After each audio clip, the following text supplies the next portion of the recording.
This is EvoPop. It's a phone game that I discovered last week and decided to play quite a bit, and I ended up finishing at #1 in the world for the weekly tournament they have. How did I do this? Well, in order to explain, I'm going to tell you a little bit about EvoPop and how it's played. Then I'm going to talk about 3 things that will help you in any game that you want to compete in. This is how the game works. You have various abilities at the bottom here. This lets you reproduce your Evos.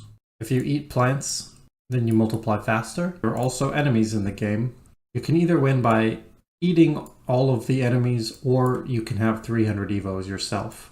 This means you can try to go big in order to eat, or you can try to stay small in order to multiply faster. When you start playing this game, it's symmetrical. You can see that my Evo has the same abilities as their Evo. So it's a simple question of optimizing how big I want to be versus how much I want to duplicate. In this case, I decided to go big and just end the battle quickly to get the win. The more you play and win with your Evos, you can level them up to a few times, and you'll unlock more spells. You can see here, the enemy is across the map, but if I want to get to them more quickly, I can go ahead and use my explosion spell. This will enable me to shut down their growth much faster. Not all spells cost the same. The basic 2 cost 3, but some of the more advanced ones cost more, like this explosion spell that costs 5. On top of managing your size and duplication, you do need to manage your energy.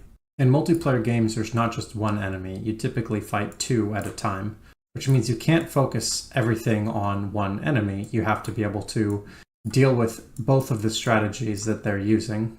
In this case, both enemies are using the strategy of getting many small Evos, so I'm able to grow just a little bit and then duplicate as much as I can. Because I'm using my energy right away, I'm able to outproduce these opponents that aren't doing that.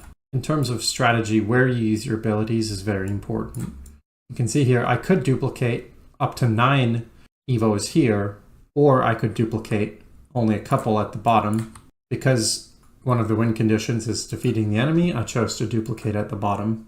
That's most of what there is to it, but you can also unlock other Evos with different abilities. There are 18 total Evos, all of which have different strategies and different ways to counter them. You unlock these over time by playing. Because I had just started playing, I did the vast majority of my winnings with the original and the balloon Evos. Now that you know how the game is played, let's talk about 3 lessons that I was able to use to get to rank 1 and that you can use in whatever game you want to play. The first one is always use your available resources. If you look at the start of this game here, as soon as my energy gets to 3, I'm using it. That's because decisions you make early on in the game have the most impact possible. So if there's any part of the game that you really want to have nailed down, it's the early game. There is also another resource that I didn't mention earlier, which is you have the ability to use spells.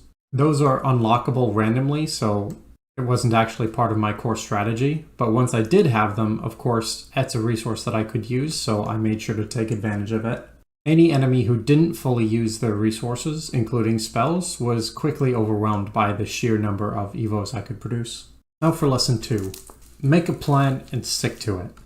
My basic plan in every game was to use the Evos closest to my opponent in order to eat them, so I would try to make them big, and I would be able to replicate the smaller Evos further away from them. That way I would have the opportunity to win by hitting 300 Evos, or to eat the opponents if they decided to go small.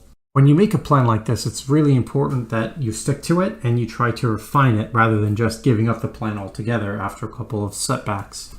There were some games and some abilities where it just wouldn't work and I couldn't possibly eat the opponents. For example, in this game, the enemy in brown had the ability to turn my Evos into stone.